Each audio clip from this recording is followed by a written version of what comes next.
गोष्ट लग्नानंतरची भाग 2. श्रीधरराव आरोहीला तयार व्हायला सांगून बाहेर गेले. अंकिताच्या आईने तिला छान काटाची साडी नेसवली, हलकासा मेकअप केला. त्यांनी मुद्दाम कोणी तिला ओळखू नये म्हणून तिचा चेहरा मुंडवळ्यांनी झाकला होता. त्यांना हे सर्व करताना खूप वाईट वाटत होते, पण पोरगी गेली ते गेली. आता उरली सुरली इज्जत तरी वाचेल म्हणून त्या परत आपला मन घट्ट करत होता. आरोहीला तयार करत होता. भाग 1 वरून आता पुढे. थोड्या वेळाने आरोहीची आई आणि तिचा धाकटा भाऊ अक्षय दोघे पण तिथे हजर झाले. आरोही आई दिसताच तिच्या गळ्यात पडून रडायला लागली. आरू बाळा, रडू नकोस, तू चांगलंच काम केलं आहेस, एवढंच ध्यानात ठेव, तिची आई तिची समजूत काढत म्हणाली. अगं पण आई, इतरांना मदत करताना आपल्याला पुढे जाऊन काही त्रास होणार नाही ना? ती झालं का आरोहीचं आधीचं लग्नाचा मुहूर्त टळून गेला आहे. तिकडे गुरुजींची पण कुरबुर चालली. अंकिताचे काका तेच म्हणाले. हो हो झालं आहे, चल ग आरोही, अंकिताची आई पुढे होऊन म्हणाली. आरोही आणि अंकिताच्या दोघींच्या पण कॉमन फ्रेंड लग्नाला आल्या होत्या. आरोही त्यांच्या सोबतच चालत मंडपाच्या दिशेने जात होती. तिने एक वेळ सर्वत्र आपली नजर फिरवली. पाहुण्यांनी हॉल भरून गेला होता. तिला एवढी माणसं पाहून तिने घेतलेल्या निर्णयाचं समाधान वाटत होतं. खरं आहे, मी जर नाही म्हणाले असते तर दोन्ही कुटुंबांची भरल्या मंडपात खूप मोठी बदनामी झाली असती. पण हा विचार अंकिताच्या मनाला एकदाही शिवला नसेल का? ती का अशी वागली असेल? तिनं आम्हा मैत्रिणींना पण कधी काहीच मनातलं सांगितलं नव्हतं. ती कुठे गेली असेल आणि कोणासोबत गेली असेल? आरोहीला एक खूप प्रश्न पडले होते, पण त्यावर विचार करायची ही वेळ नव्हती. हॉलच्या मधोमध लग्न मंडप होता. थोड्याच वेळात तिनं लग्न मंडपात प्रवेश केला.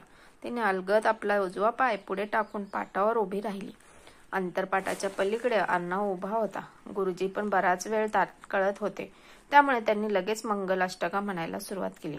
गुरुजींनी घाईघाईतच मंगलाष्टका म्हटल्या. शुभ लग्न सावधान म्हणून एकदाच्या वधूवरांच्या डोक्यावर अक्षता पडल्या.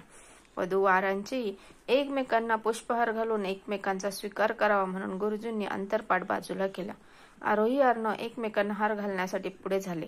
तितक्यात एकमेकांची नजरानजर झाली आणि दोघे पण एकमेकांकडे पाहून तू म्हणत जोरात ओरडले. तसे आजूबाजूला उभे असलेले मित्रमैत्रिणी आणि इतर मंडळी दोघांच्या तोंडाकडे आश्चर्याने पाहत होते. आता यांना काय झालं भूत पाहिल्यासारखं? दोघे पण का ओरडले? गुरुजी कष्णोच्या नजरेने दोघांकडे पाहत होते, पण त्यांना वेळ होत होता म्हणून ते काहीच बोलले नाही. अरे देवा, ज्या मूर्ख मुलाचं तोंड बघायची पण इच्छा नव्हती तोच आज माझ्या पुढे माझा नवरा म्हणून माझ्या नशिबात आणलास का? रे देवा, माझी अशी परीक्षा घेतलीस तू? मी तर चांगलंच काम करायला निघाले होते ना. कुठून दुर्बुद्धी सुचली आणि मी आज अंकिताच्या लग्नाला आले ते आले आणि तिच्या होणाऱ्या नवऱ्याशी माझंच लग्न झालं. कृष्णा, आता इथून पुढे अजून काय काय आणि कसले दिवस दाखवणार आहेस तुलाच माहीत. आरोही मनातच विचार करत म्हणत होती. इकडे अर्णवच्या मनात पण हेच विचार चालू होते. देवा, या महामायेसोबत आयुष्य काढण्यापेक्षा मी कुंवारा राहणं पसंत केलं असतं रे. तो वर पाहुणा मनातच म्हणत होता. वेट तो मनाशीच विचार करत. पण अंकिता कुठे गेली आणि तिच्या जागेवर ही महामाया चुडेल इथे कशी? अर्णव विचारत पडला. त्याची नजर आता बाबांना शोधत होती, पण बाबा कुठे दिसले नाहीत. पण हे तर सत्य आहे ना की या महामायेशी माझं लग्न लागलं आहे. ही आता त्या दिवशी सारखी रोज माझ्याशी भांडणार म्हटलं माझ्या आयुष्याची तर वाटच लागेल.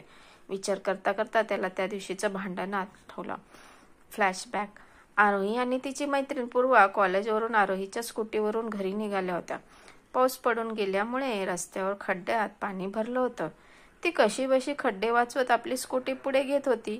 इतक्यात भरधाव वेगात पाठीमागून एक 4 व्हीलर आली आणि तिच्या अंगावर खड्ड्यातलं पाणी उडालं आणि तिच्या गाडीला थोडासा त्या गाडीचा धक्का पण लागला आणि त्यामुळे गाडी स्लिप होता होता तिने कशीबशी सावरली. ती आता रागाने लाल झाली होती. ए रोक, तुझे काय डोळे फुटले आहेत का? तू गाडी चालवतोस का हवाई जहाज? ती पाठीमागून मोठ्यानं ओरडली. तो पण आपली गाडी रस्त्याच्या बाजूला लावून तिची माफी मागण्यासाठी तिच्या दिशेने येत होता. डोळ्यावर गागोल, केस, जेल लावून मस्त सेट केलेले.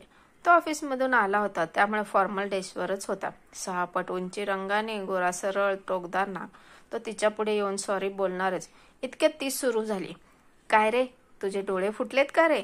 मी म्हणते गाडी चालवता येत नाही तर मग उगाचच कशाला हिरीगिरीनं करत फिरायचं. बापाच्या जीवावर मजा करायची. गाडी बापाची आहे पण रस्ता आपल्या बापाचा नाही हे सुद्धा काही मूर्खांना कळत नाही हो. आणि अजून बरंच काही बाई ती त्या बडबडली होती. आता मात्र आपल्या हिरोला राग आला. तो तिची माफी मागणार आला होता पण तिची बडबड ऐकून तो पण तापला. ए बापाच्या पैशावर काय ग आणि काय, आणि मी म्हणतो केली मी हिरोगिरी तरी माझ्या बापाच्या पैशावर करतोय, तुझ्या बापाच्या पैशावर नाही ना करत. तो पण तिला खुन्नस देत म्हणाला. हे ऐकून आरोहीला अजूनच राग आला. तुझ्या बापाच्या पैशावर करतोस ना तर घरी जाऊन करायची हिरोगिरी, इथे रस्त्याला कशाला करायची. आता दोघांची चांगलीच खडाजंगी जुंपली होती. पूर्व आरोहीला शांत करत म्हणाली, आरू चल बसत ना आता. बास काय बास, एक तर याची चूक आहे ते आहे सॉरी बोलायचं सोडून भांडायलाच उठलाय बघ.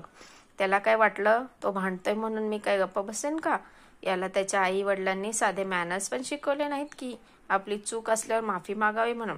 आरोही रागाने लाल झाली होती. ए तोंड सांभाळून बोल.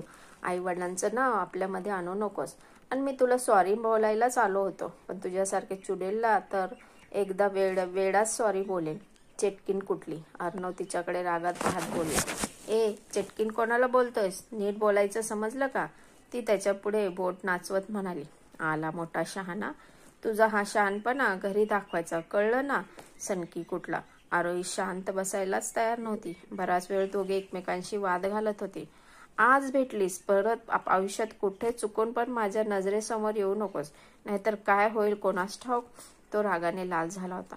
तिला खुन्नस देते बोलून तो आपल्या गाडीकडे जायला निघाला. मला पण हेच म्हणायचं आहे, इथे भेटलास ते भेटलास, वर भेटू नकोस. ती त्याला ऐकून जाईल एवढ्या मोठ्या आवाजात पाठीमागून बोलत होती. तरीही अशी झाली होती त्यांची पहिली भेट. आणि महत्वाचं म्हणजे या भांडणाला फक्त 8च दिवस उलटून गेलेत. म्हणजे हे भांडण अजून ताजच होतं. दोघांनी पण एकमेकांचा उद्धार केलेला आणि ते शब्द अजूनही दोघांच्या डोक्यात तसेच आहेत. आता काय होईल या दोघांचं ते येणारी वेळच ठरवेल. दोघे पण अवाक होऊन एकमेकांकडे पाहत होते. गुरुजींनी तिच्या साडीच्या पत्राची आणि अर्णवच्या उपरण्याची गाठ बांधली. देवा अशी कशी रे तू माझी या महामायेसोबत गाठ बांधलीस, तो मनात म्हणाला. तेवढ्यात गुरुजी त्या दोघांकडे पाहत म्हणाले, चला उठा, तुम्हा दोघांना एकमेकांना 7 जन्म 7 द्यायची वचनं देत सप्तपदी चालायची आहे. देवा 7 पाऊल चालू शकणार नाही मी याच्यासोबत आणि 7 जन्म 7 देण्याचं वचन काय चाललंय हे माझ्या आयुष्यात. परमेश्वरा वाचव रे यातून मला, मी मनातच बडबडत होते. गुरुजींनी तिचा हात त्याच्या हातात दिला. तेवढ्यात दोघांची पुन्हा नजरानजर झाली. आरोही रागाने लाल होऊन त्याच्याकडे पाहत होती. मेलो रे देवा, चुडेल कशी पाहते. मला तर वाटतंय ती मला तिच्या नजरेतून जाळून टाकेल. तो कसा नुसा तोंड करत मनातच बोलला. अर्णव पुढे आणि आरोही मागे मनातून आपापल्या नशिबाला कोसत सप्तपदी चालत होते. 7 फेरे झाल्यावर गुरुजींनी पूजा करून मंगळसूत्र अनरच्या हातात दिले. ते त्याच्याकडे पाहत पुढे म्हणाले, मी आता जे बोलेन तसं तुम्ही तुमच्या मनात बोलून नववधूच्या गळ्यात हे मंगळसूत्र घालायचं आहे. गुरुजींनी मंत्र बोलवायला सुरुवात केली. सूत्र मांडल्य संयुक्त कंठे बदामिते प्रिये सौभाग्य प्रीती सौहार्द धोतक सुमनोहर. गुरुजी तर श्लोक म्हणाले पण माहित नाही अर्णव मनातून काय बोलत होता. आरोही तर स्तब्धच झाली होती. आजपासून तुम्ही दोघे विधिवत एकमेकांना जे जीवनसाथी झाला आहेत, सुख दुःखात एकमेकांची साथ सोडायची नाही. थोरा मोठ्यांचे आशीर्वाद घेऊन सुखी संसाराला सुरुवात करा. गुरुजी दोघांना आशीर्वाद देत म्हणाले. याच्यासोबत आणि सुखी संसार. आरोही तोंड वाकडं करत मनातच म्हणली. इकडे अर्णव पण हिचा आणि माझा सुखी संसार नाही तर दुःखी संसार म्हणावा लागेल. तो पण मनातूनच बोलत होता. पण त्याआधी मला बाबांना भेटावे लागेल. दोघे पण मनात नसताना नातेवाईकांच्या पाया पडून त्यांचे आशीर्वाद घेत होते. शेवटी ते दोघे अर्णवच्या आई बाबांजवळ येऊन पोचले. अर्णवची आई पण नववधूला पाहून चकित झाली. आरोहीचा चेहरा पाहून त्यांच्या चेहऱ्यावर असंख्य प्रश्न पडले होते आणि ते अर्णवच्या बापांनी पण पाहिले होते. दोघांनी त्यांच्या पाया पडून आशीर्वाद घेतले. बाबा मला तुमच्याशी बोलायचं आहे, तो बाबांकडे पाहत त्यांना म्हणाला. अहो ही कोण मुलगी, ही अंकिता नाही. अर्णवची आई सुमित्रा श्रीधर रावांकडे पाहून हळू आवाजात त्यांना विचारत होते. हो मी सर्व सांगतो, पण हे सर्व होऊ दे, घरी गेल्यावर तुम्हा दोघांना सर्व सांगतो.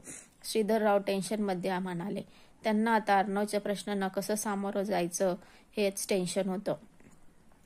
हसत मुखाने सर्व पाहुण्यांना निरोप देत होते. विजयराव आणि अंकिताच्या आई तर लग्न लागलं की लगेचच घरी निघून गेले होते. आरोही तिच्या आईबाबांच्या पाया पडायला त्यांच्यासमोर जाऊन उभी राहिली. अर्णवला पण ती जाईल तिकडे तिच्या मागे जावंच लागलं होतं, कारण दोघांच्या पण मनात नसताना देवाने त्या दोघांची जन्मभरासाठी गाठ बांधली होती. ती आई बाबांच्या पुढे नमस्कार करायला वाकली.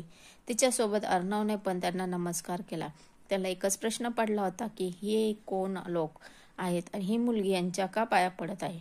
तसे तर त्याच्या मनात असंख्य प्रश्न थैमान घालत होते, पण आता बाबांशी बोलल्याखेरीज कोणत्याच प्रश्नाचं उत्तर त्याला मिळणार नव्हतं हे त्याला माहीत होतं. दोघांची गाठ बांधली गेली होती, त्यामुळे दोघे नुसते एकमेकांना खेचत होते.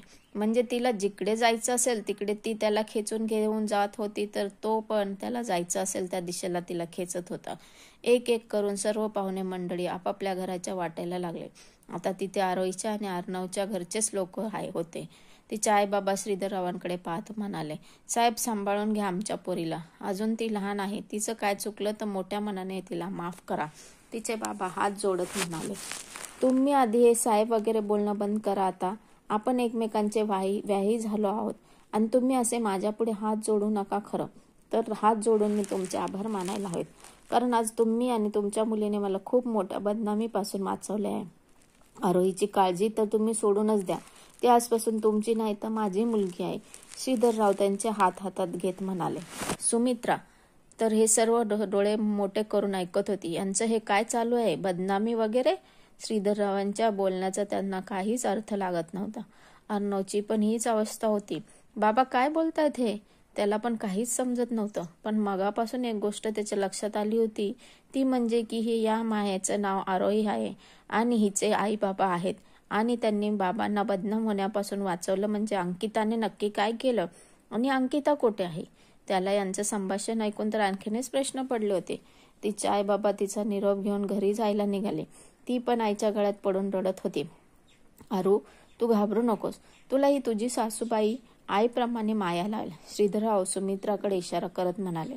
ते सर्वजण एकमेकांचा निरोप घेऊन जायला निघाले. श्रीधररावांनी ड्रायव्हरला बोलवून त्याला आरोहीच्या आई बाबांना आणि भावाला गाडीने घरी सोडायला सांगितले. आरोही पुन्हा एकदा आपल्या आई बाबांना भावाला बिलगली. अश्रुपूर्ण नेत्रांनी ती तिच्या तिघांच्या पण चेहऱ्याकडे पाहत होती. आईबाबांनी तिचा निरोप घेतला आणि ती गाडीत बसली. या दोघांसाठी फुलांनी सजवलेली गाडी घेऊन ड्रायव्हर हॉलच्या दाराशी उभा होता. इकडे सुमित्राबाईंच्या चेहऱ्यावर हजार प्रश्न पडले होते. त्यांना कोणाला निरोप द्यावा आणि कोणाला काय बोलावं हेच कळत नव्हते.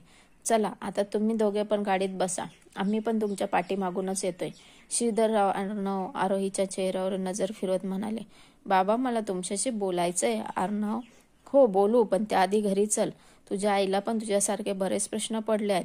घरी गेल्यानंतर दोघांच्या प्रश्नांची उत्तरं मी देतो, श्रीधरराव त्याला समजावत म्हणाले. दोघे पण गाडीच्या दिशेने गेले. आरोहीला तर सर्व माहीत होते, पण अर्णव मात्र सर्व गोष्टीपासून अनभिज्ञ होता. तो विचार करत करतच गाडीत बसला. ती पण त्याच्या बाजूलाच बसली, पण दोघांमध्ये अंतर राखून ती बसली. अर्णवने नजर वर करून आरोहीकडे पाहिले. तिचे डोळे पाण्याने भरले होते. त्याला तिची दया आली. ती तिच्याकडे पाहत होता, एवढ्यात तिचं लक्ष त्याच्याकडे गेलं.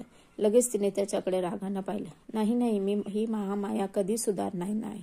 काय होणार यापुढे माझं या परमेश्वरालाच माहिती. देवा, आता तूच वाचव रे या महामायेपासून. तो मनातच विचार करत म्हणाला. देवा, माझं आणि याचं उभ्या जन्मात पटणार नाही. देवा, तुला माझी थोडी पण दया नाही का रे आली? देवाला बोलून आता काय फायदा? मीच तर लग्नासाठी हो म्हणाले. मला जर माहीत असतं नवरदेव हा आहे तर मी या जन्मात त्याच्याशी लग्नाला तयार झाले नसते. मला तर एवढी पण बुद्धी आली नाही की किमान होणाऱ्या नवऱ्याचा एकदा फोटो तरी बघा. माझी मती कुठे शेण खायला गेली होती कोण जाणे. आता भोग आरोही कर्माची फळ, ती मनातून स्वतःला कोसत होती. ड्रायव्हर सावकाश गाडी चालवत घराच्या दिशेने येत होता. ती काचेतून बाहेर पाहत बसली होती आणि अर्णव कधी एकदाचा घरी पोचतोय आणि ही दोघांना मध्ये बांधलेली गाठ सुटण्याची वाट पाहत होता. कसा वाटला पाठ कमेंट करून नक्की सांगा. आपले अभिप्राय वाचून लेखकाला हुरूप येतो. धन्यवाद.